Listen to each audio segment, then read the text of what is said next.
at California Park, right? Okay.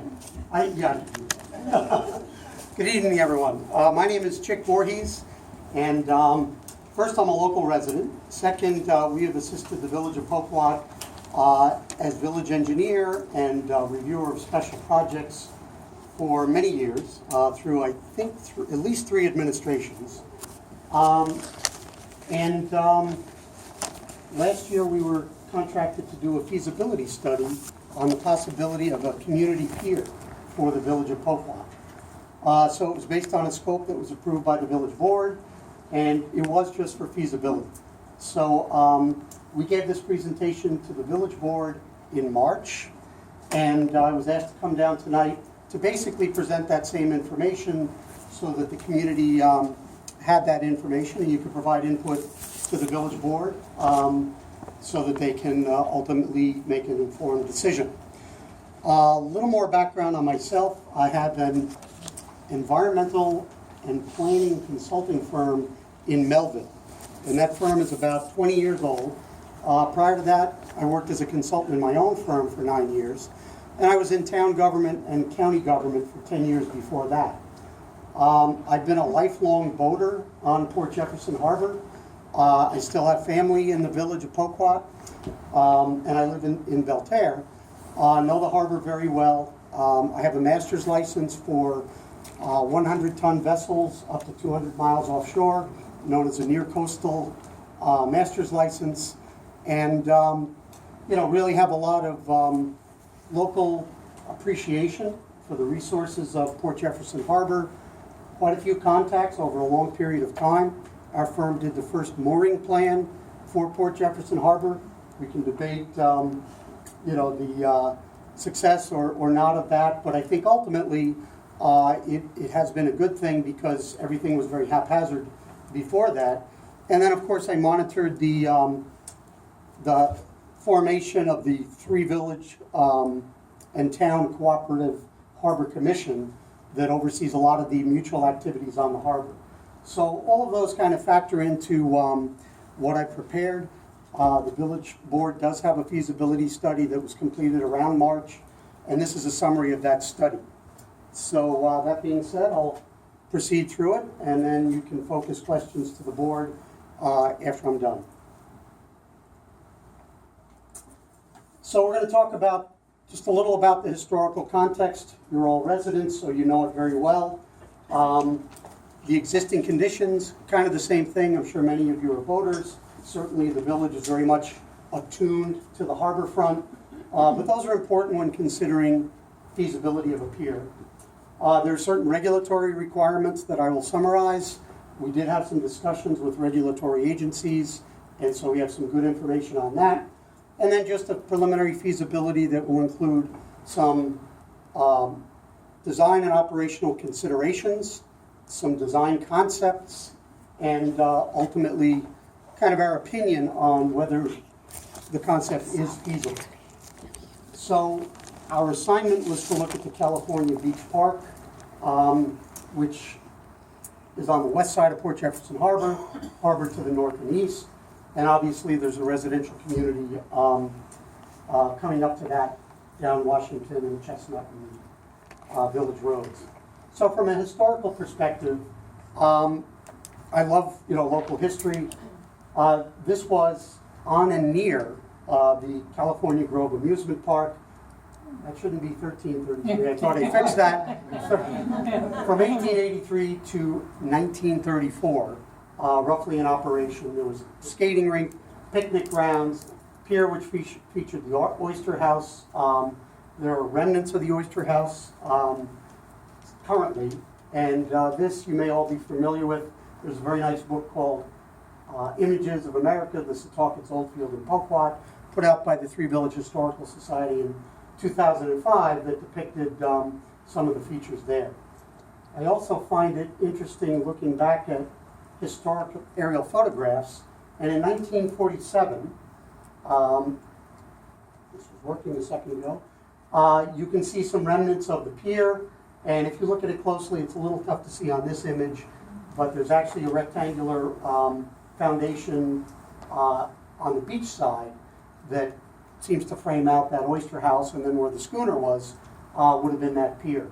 And that is really somewhat absent other than the remaining timbers that are still there in the 1962 historic area. But, you know, this was a little over a decade after things ceased in the California Grove Park area. From a planning consideration, the village master plan from 1962 identified various opportunities for village improvement, including the community's desire for a village dock. The village trustees identified a village dock as an infrastructure-related goal or objective to be addressed over a 5 to 10 year period.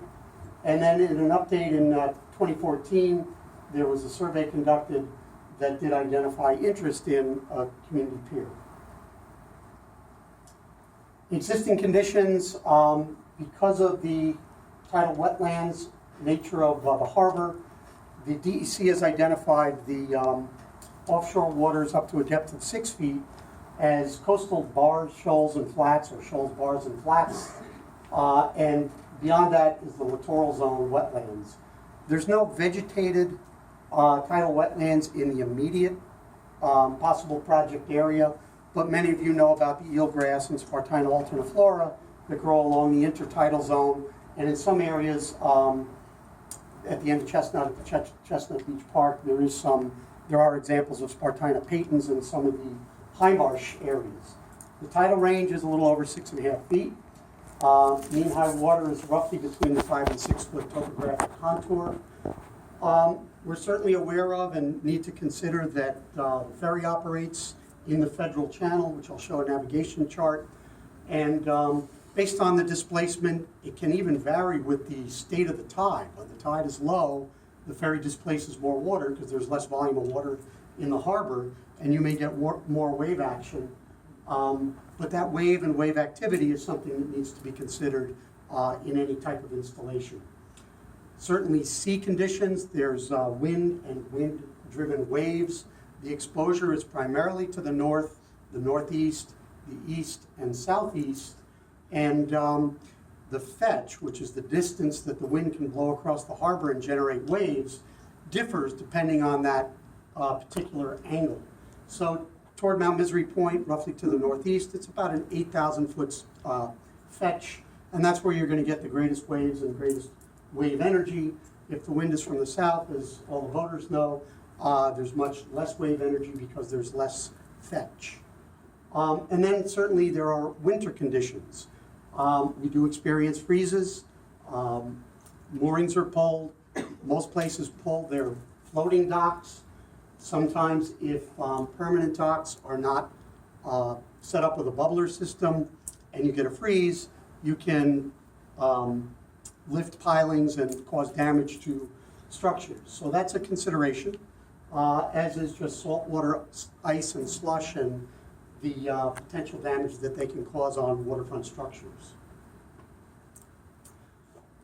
So I mentioned the NOAA chart before. The federal channel essentially runs down the harbor. It's maintained for the offloading area for tankers and gas barges, and obviously the ferry. It's a buoyed channel.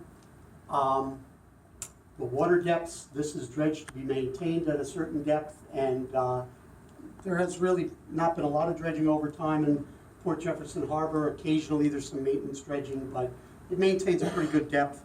That seems to be because of the circular tidal currents that circulate through the harbor, and the flush of tide that seems to help to maintain those depths, and perhaps a lack of siltation, at least in those areas.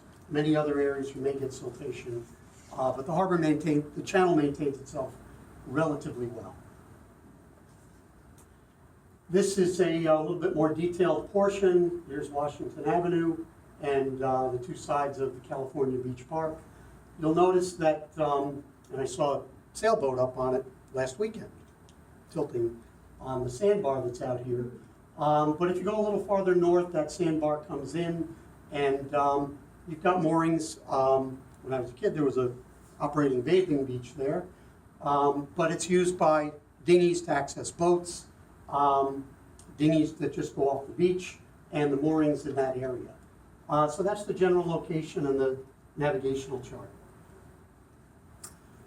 From an oversight perspective, I mentioned the Harbor Commission, and that really was formed after the Port Jefferson Harbor Complex Harbor Management Plan in 1999. And one of the goals was to describe the existing conditions in the harbor complex, identify priority issues of concern, identify potential solutions or actions that address the priority issue areas, and describe a strategy to implement the plan. I did meet with the harbor master, Pete Katrakis. Many of you know him. He was out for a bit earlier this summer. He really said, from a harbor management plan perspective and a town of Brookhaven perspective, he certainly had no objections, didn't really have a high degree of input other than, conform to all the regular permits and town permits and DEC permits. And he did mention that the Village of Belterre is also looking at the feasibility of putting some type of installation off of Anchorage Road on the Belterre side, which is up by the Cove.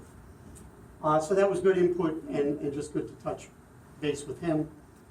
And basically, again, from an oversight perspective, I can go into more detail, but Article 25 of the New York State Environmental Conservation Law is that enabling legislation that created the regulations under Part 661 for tidal wetlands.